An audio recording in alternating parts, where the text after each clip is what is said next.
In the intro to the podcast every week, you hear a maniacal laugh. That laugh belongs to me. And it came after the McMahon family stood in the middle of the ring and announced that they were taking back control of Monday Night Raw. That was 2 years ago this week, almost to the day. The entire McMahon family, Vince McMahon, Stephanie McMahon, Vince's son Paul, Shane McMahon, they all stood shoulder to shoulder in the middle of the ring. And they apologized. Raw had just dropped to the lowest point, ratings-wise, audience-wise, in the history of the show.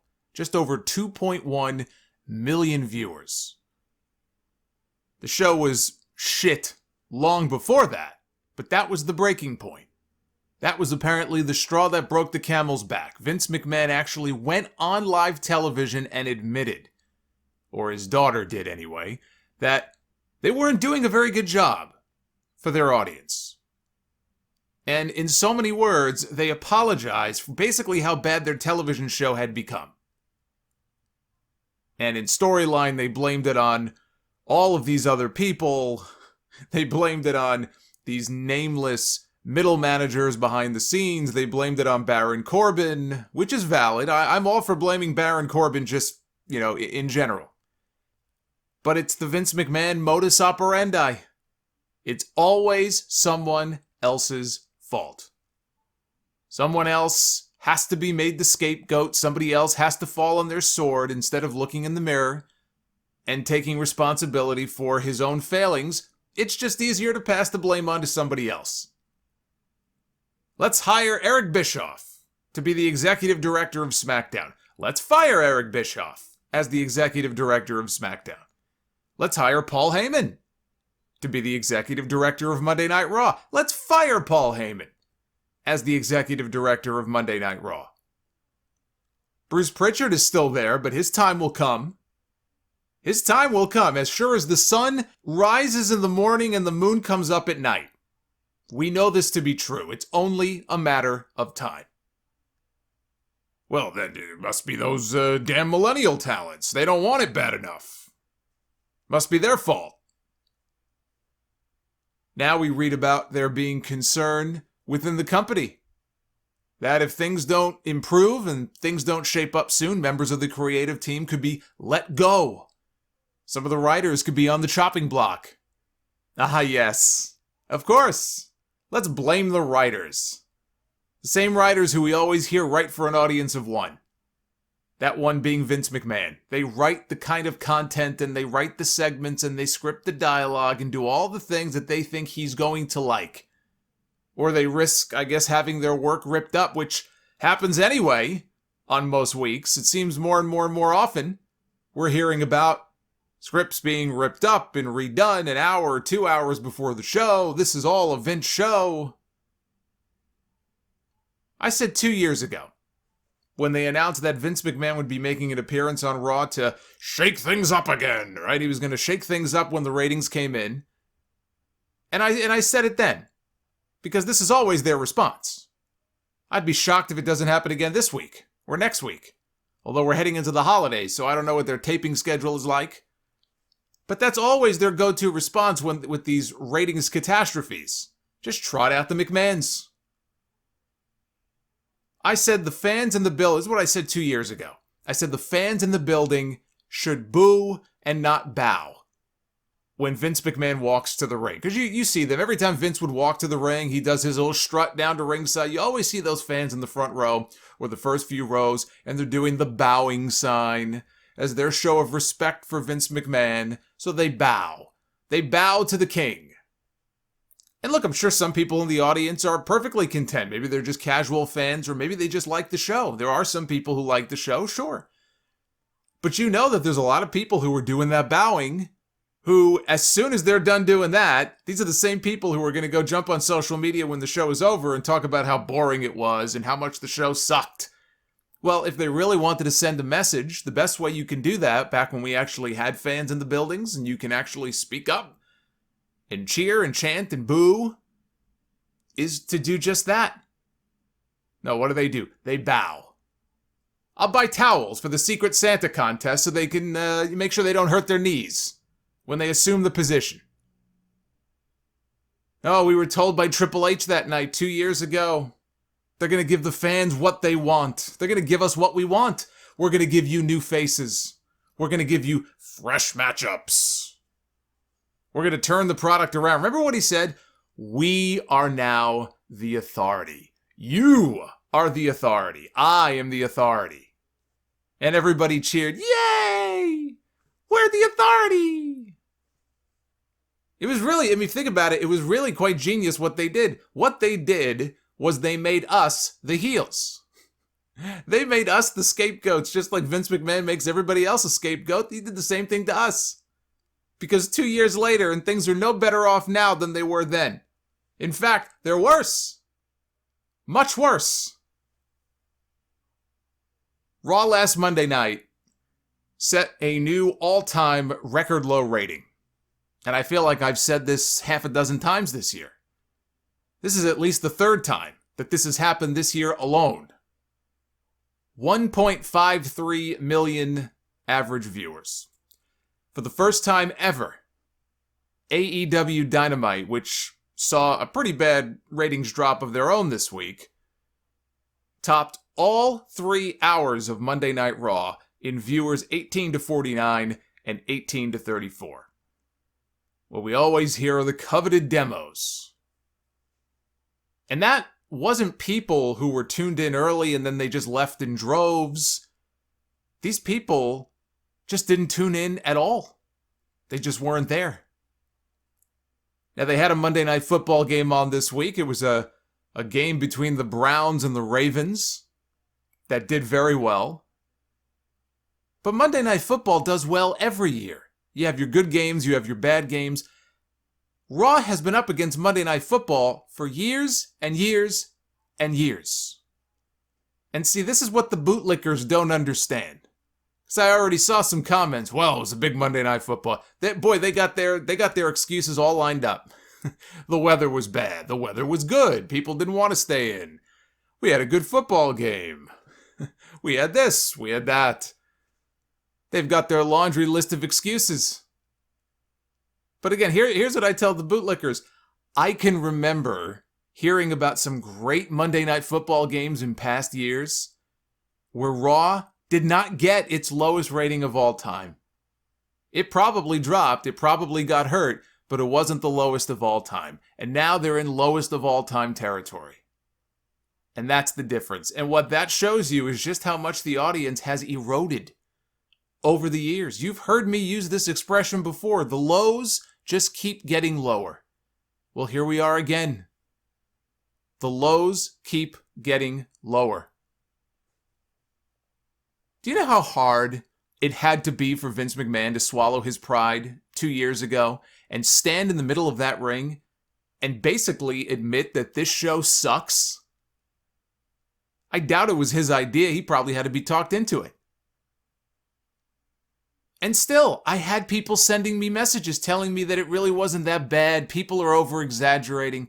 The owner of the team does not hold a press conference to announce that they've let their fans down just because a few people on the internet said so.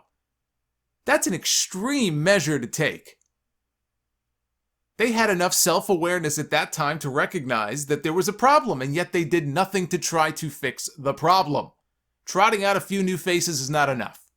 One of those new faces, by the way, that they trotted out a month later was EC3. How'd that work out? Do we even need to rehash all of that again? You talk about giving new people a chance? Empty promises.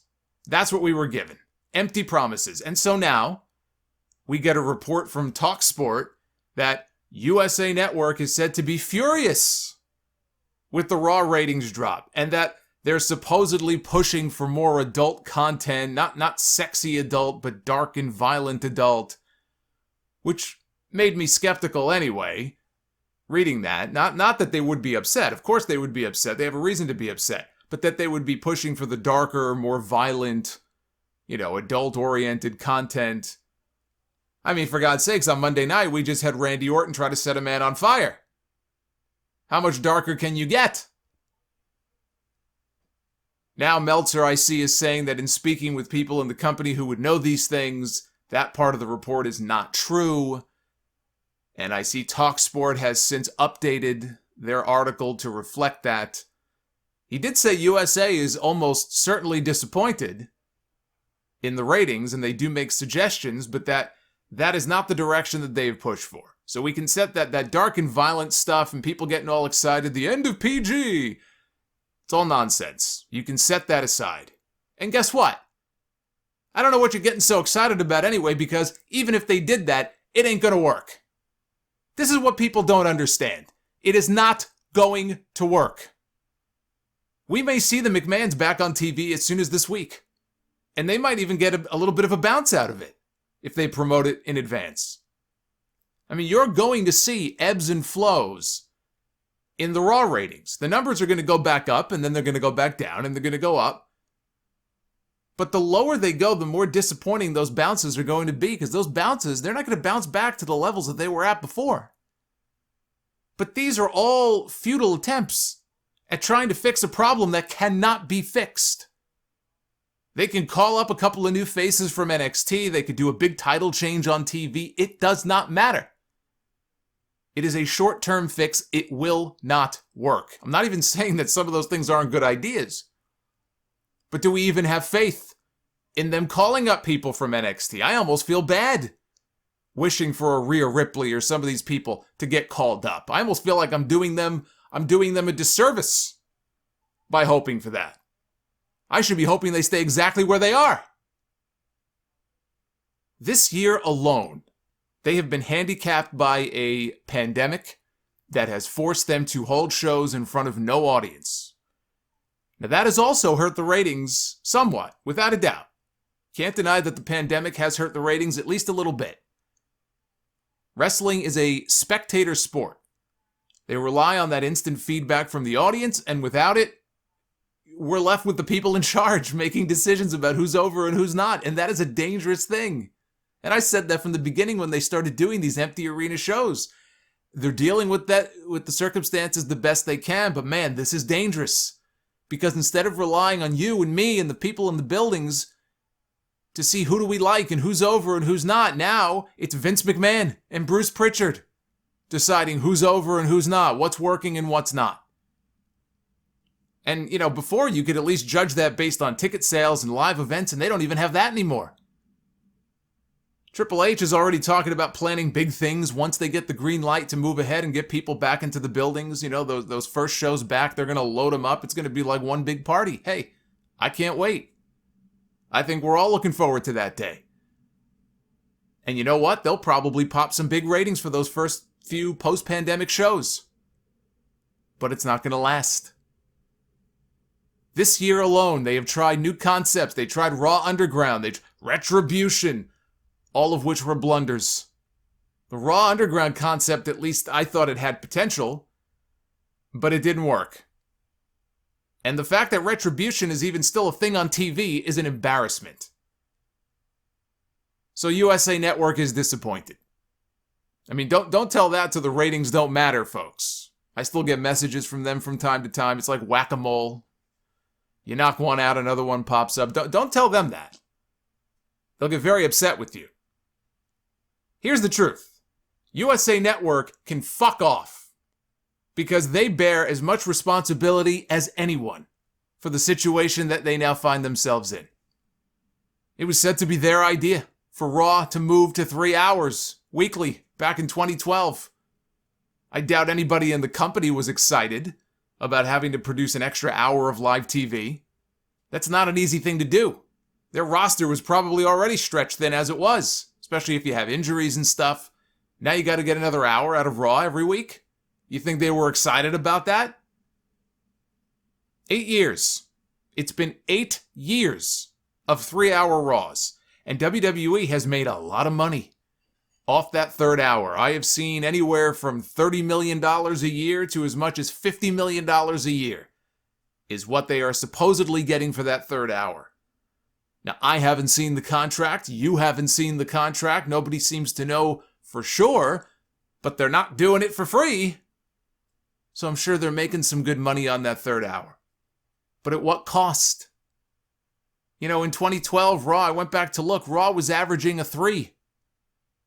This week they hit 1.5. They have driven away half their audience. Even if you account for just a general decrease in viewership because of social media and the change in technology, things are different now than they were 8 years ago. Okay, fine, you gotta, it's kind of baked in. You gotta factor that in a little bit, but still, they have driven away half of their audience. That third hour of Raw has been a failure. A creative failure. And moving back to 2 hours doesn't magically make the show better, but you cannot begin to fix Raw until you scale the show back to 2 hours. The show as it currently exists is unwatchable. They used to leave you wanting more. You always want your audience at the end of the night to want more and not less. You want them to tune in next week. Oh my God, I can't wait to tune in and see what's going to happen next week. These people have had 8 years to prove that they can do that, and they have failed. They are simply not capable of writing compelling television to keep people's attention for 3 hours on a weekly basis.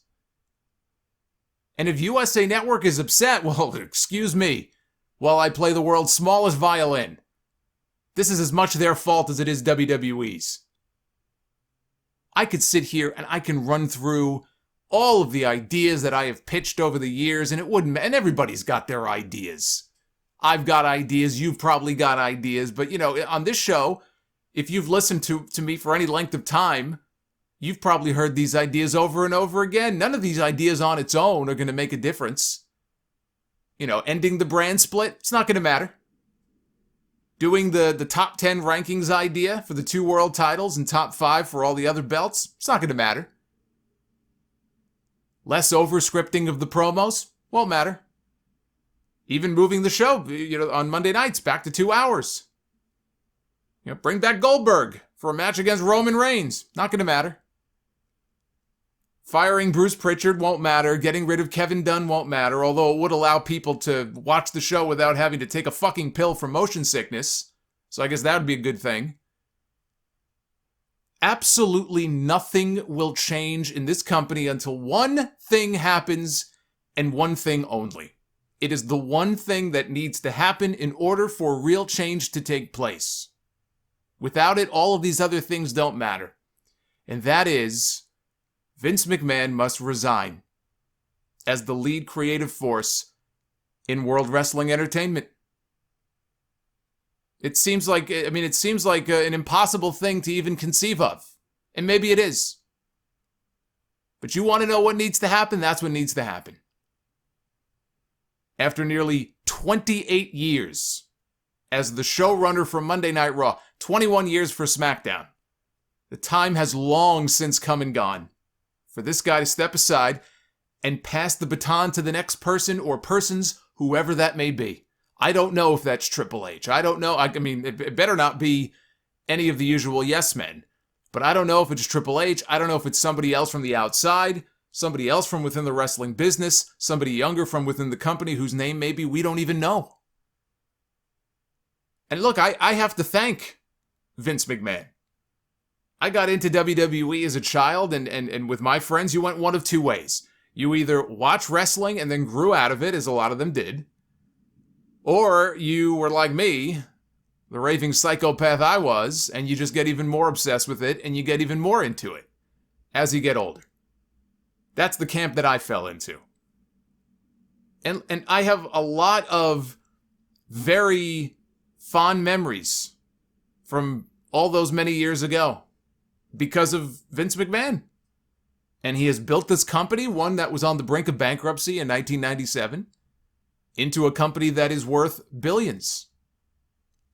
They signed a $1 billion contract with Fox. They signed a huge TV rights deal with NBC Universal.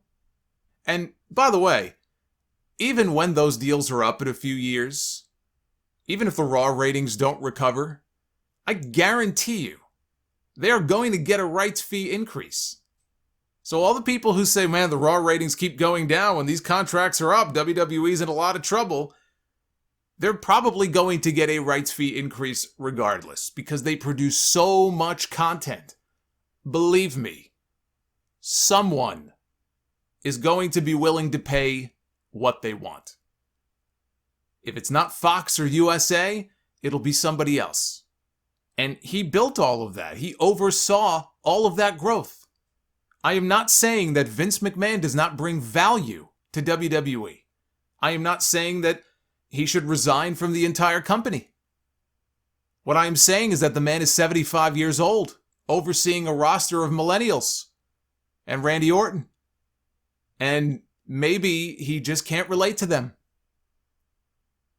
Right now, he is sabotaging his own product. Vince McMahon has gone from being WWE's greatest asset to being WWE's greatest liability. For the good of the company, he should step aside from all creative matters and focus on being the chairman and all of his other duties on the business end. It's a big company. He's got his hooks into pretty much everything going on. This is just one area that he needs to remove himself from. He needs to completely divorce himself from the process. You know, he told Steve Austin many years ago he didn't think that he was out of touch. People say I'm out of touch. I don't think I'm out of touch. And he said that he was still having fun every day at work. You are out of touch. And you may be having fun every day, but a lot of us are not. Step aside. Get your yes men out of there. And give the fans something to get excited about again. Because until that happens, I promise you, nothing will change. And I'm going to be right back here 2 years from now, giving the same speech all over again.